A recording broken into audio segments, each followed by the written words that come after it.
There is a story most people have heard about Marco Polo bringing pasta from China to Italy in the 13th century. It is a good tale, but it never happened. The myth traces back to a 1929 article in an American pasta trade magazine that invented a sailor conveniently named spaghetti. Pasta was already being mass-produced in Sicily before Polo was born. An Arab geographer described pasta factories near Palermo in 1154, shipping dried noodles across the Mediterranean. Today, Italy has roughly 350 recognized pasta shapes. Nearly every one was designed to do a specific job. The shape determines the sauce, not the other way around. Spaghetti. The word is the plural of spaghetto, a diminutive of spago, which means string or twine in Italian. So spaghetti translates literally to little strings. The suffix tells you everything in Italian pasta naming. Swap the ending to "ini" and you get spaghettini, the thinner version. Swap it to "oni" and you get spaghettoni, the thicker one. One word, three shapes. Its origins trace back to 12th century Sicily, where Arab traders had already introduced dried wheat-based noodles to the island. In 1154, an Arab geographer named Muhammad al-Idrisi described the town of Trabia near Palermo, where factories produced vast quantities of a dried pasta called itria and shipped it across the Mediterranean to both Muslim and Christian countries. That account, written more than 100 years before Marco Polo returned from anywhere, is the oldest known record of commercial pasta production in Italy. Originally, spaghetti had nothing to do with tomatoes. Tomatoes came from the Americas and were not commonly paired with pasta until the late 1700s at the earliest. Before that, spaghetti was dressed simply with olive oil, grated cheese, and black pepper. That combination, cacio e pepe, is still considered one of the great Roman pastas today. The surface of a spaghetti strand matters more than most people think. Pasta pushed through a bronze die comes out rough and porous, almost sandpapery, and that texture grips sauce. Pasta pushed through a modern Teflon die comes out smooth and glossy, and sauce slides right off. This single manufacturing detail is the main reason restaurant pasta often tastes different from a cheap supermarket box. The die, not the recipe, changes everything. Spaghetti is the most recognizable strand of pasta in the world, and the next shape is almost identical. Almost. It has one small difference that changes everything. Bucatini. It looks like thick spaghetti, but pick up a strand and look at the cut end, and there is a tiny hole running through the entire length. The name comes from buco, the Italian word for hole, and that hole is not there for decoration. In medieval southern Italy, drying pasta evenly was a real problem. Thick strands would dry on the outside while staying damp and soft on the inside, which meant they would spoil or cook unevenly. Boring a hole through the center solved both problems at once. Air circulated through the middle during drying, and hot water reached the inside during cooking, so the pasta cooked through from both directions simultaneously. Bucatini also does something no solid strand can do. It works like a tiny straw, drawing thin sauce up into its center with each bite. Spaghetti carries sauce on its surface. Bucatini carries it on the surface and inside. The shape is most associated with Rome and the surrounding region of Lazio. Its signature dish is bucatini alla matriciana, made with guanciale, which is cured pork cheek, tomato, pecorino cheese, and black pepper. The dish traces back to the small mountain town of Amatrice, northeast of Rome. There is a lesser-known story involving the 19th century opera composer Gioacchino Rossini, who reportedly commissioned a Parisian silversmith to build him a custom syringe designed specifically to inject foie gras into individual strands of bucatini. Whether or not the story is true, it captures something real about this pasta. The hollow center invites creativity. One fair warning: bucatini is famously difficult to eat. The strands are springy, rigid, and excellent at flicking sauce onto whatever you happen to be wearing. Bucatini puts a hole through a strand. The next shape abandons strands entirely and becomes a tube. Penne. The name means quills in Italian, from penna, and the shape was designed to look like the angled nib of a fountain pen. It is one of the only pasta shapes with a documented birthday. On March 11, 1865, a pasta maker named Giovanni Battista Capurro in the town of San Martino d'Albaro, near Genoa, filed a patent for a machine that could cut tubes of pasta on the diagonal without crushing the ends.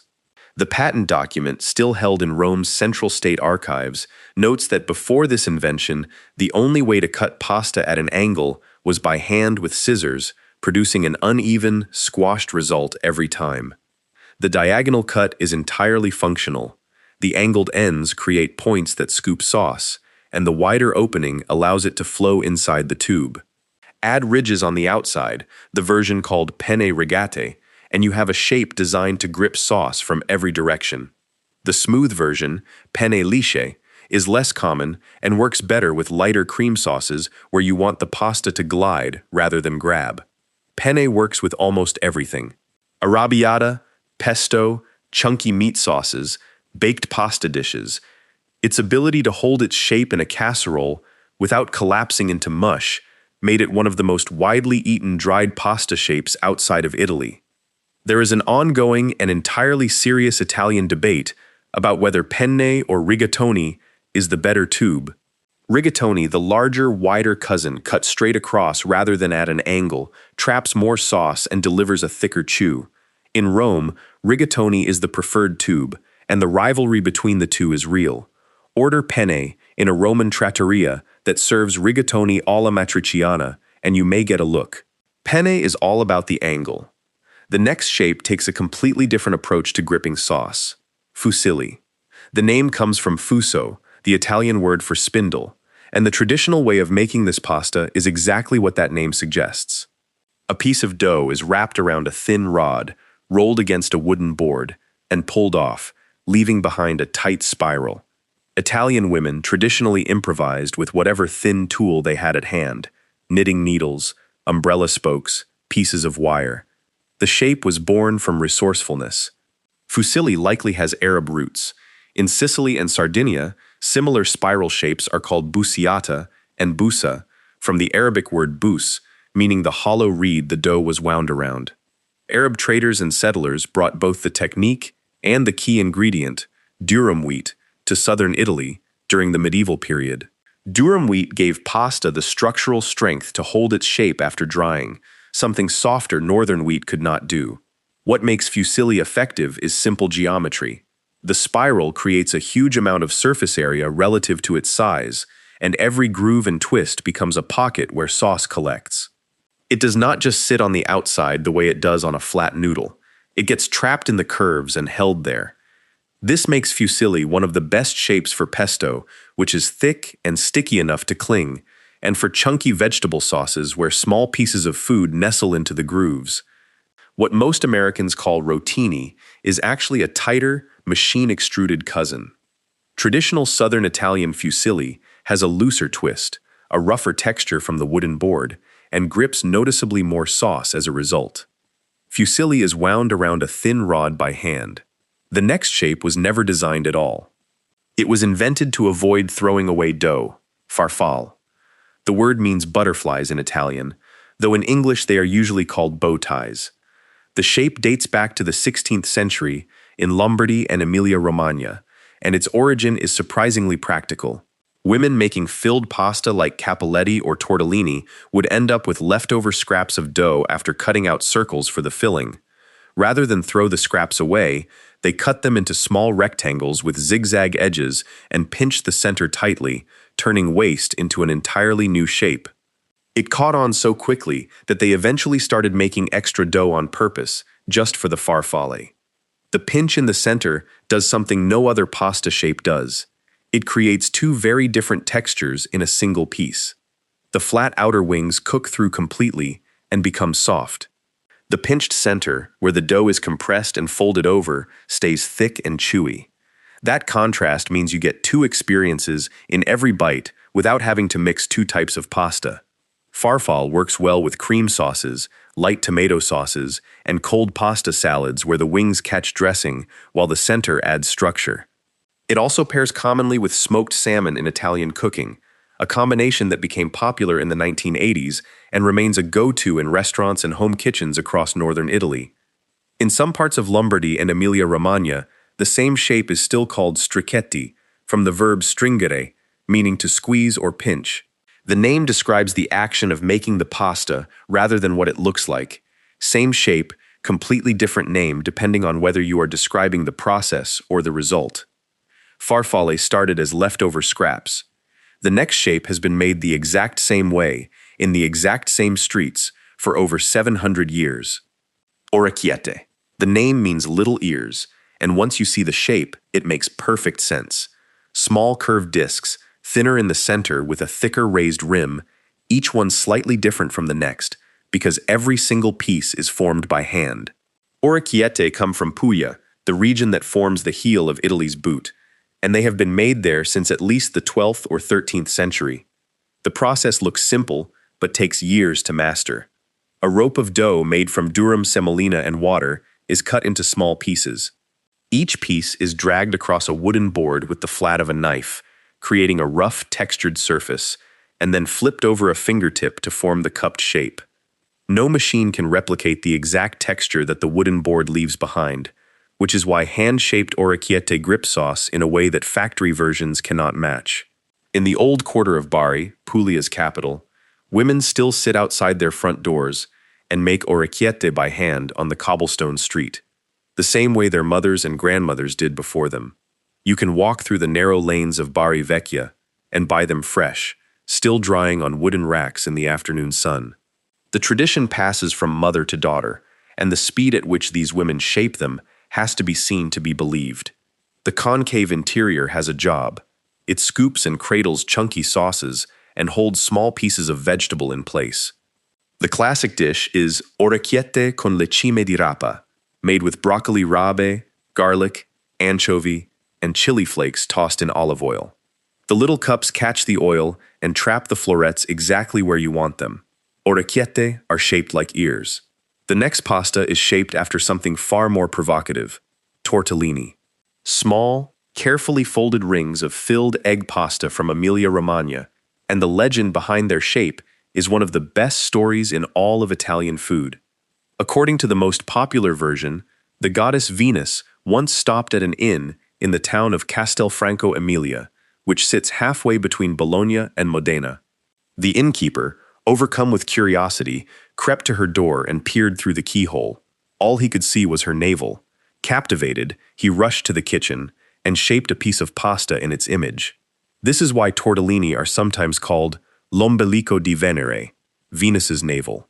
The rival city of Modena tells the same story but swaps Venus for Lucrezia Borgia. A festival in Castelfranco Emilia still celebrates the unnamed innkeeper every year.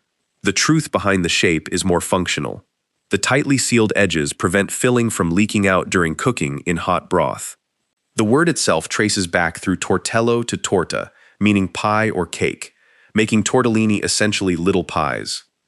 The traditional filling was formalized in 1974 by a Bolognese confraternity dedicated to preserving the authentic recipe. It calls for pork loin, prosciutto, mortadella, Parmigiano Reggiano, eggs and nutmeg, no ricotta, no spinach. Adding those would make it something else entirely. In Emilia-Romagna, tortellini are served almost exclusively in broth, usually a long-simmered capon or beef broth, not tossed in cream sauce. Serving tortellini in Alfredo sauce in front of someone from Bologna is roughly the equivalent of putting ketchup on a steak in front of the person who cooked it. The woman who hand-rolls the thin sheet of egg dough for the wrappers is called a sfoglina, and mastering the craft takes years of dedicated practice. Tortellini are small, precise, and carefully sealed. The next pasta is the opposite in every way. Pappardelle. Wide, flat ribbons of egg pasta, roughly 2 to 3 centimeters across, with edges that can be straight or slightly ruffled, depending on the maker. The name comes from the Tuscan verb pappare, which means to gobble up or eat greedily. It is a pasta named after the physical act of devouring it. Pappardelle date back to at least the 14th century in Tuscany, and their width is the entire point. A broad, flat surface gives thick, slow-cooked meat sauces something to cling to and wrap around. Where a thin strand like spaghetti would get buried and overwhelmed under a heavy ragu, pappardelle can carry it. Each ribbon folds into natural curls on the plate that trap chunks of braised meat between the layers. The signature pairing is pappardelle al cinghiale, wild boar ragu. Tuscany has a long tradition of hunting wild boar, especially in the Maremma region along the western coast, where boar are so plentiful that managing their population is equal parts sport and pest control. The meat is tough and strongly flavored, so it gets braised for hours in red wine with aromatics until it falls apart into thick, dark shreds. That long-cooked, deeply savory sauce needs a pasta with enough width and body to stand up to it. Pappardelle are that pasta. Because pappardelle are made with eggs and soft wheat flour, they belong firmly to the fresh pasta tradition of northern and central Italy. They cook in just a few minutes and have a tender, silky bite that dried pasta cannot replicate. You will find them across Tuscany, served with duck ragu, wild mushroom sauces, and slow-braised rabbit. Pappardelle are named after the joy of eating. The last pasta on this list is named after something much darker, strozzapreti.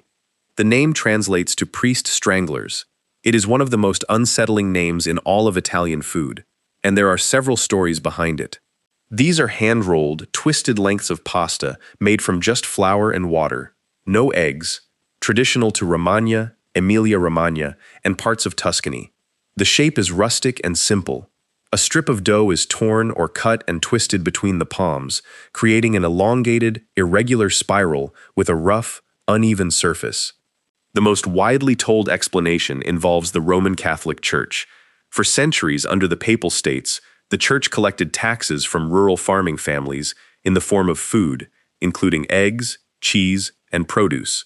Farmers' wives, left with next to nothing for their own cooking, had no choice but to make pasta using only flour and water. When the local priest came to eat, as they regularly did, the women served them this plain, eggless pasta and quietly wished the priests would choke on it. Another version says gluttonous priests simply ate the pasta so fast and so greedily that they choked. A third claims the name comes from the twisting motion used to shape the dough, wringing the strips the way you might wring a neck. Whichever story is closest to the truth, the name stuck, and nobody in Italy has ever seen any reason to change it. Strozzapreti appear on restaurant menus across the country without apology or explanation. The name is the history. The rough, twisted surface catches chunky sauces the same way fusilli or cavatelli do. Common pairings include hearty meat ragus, fresh tomato sauces with basil, and seafood preparations along the Adriatic coast. 350 shapes across Italy, each one shaped by a region, a problem, or in this case, a grudge.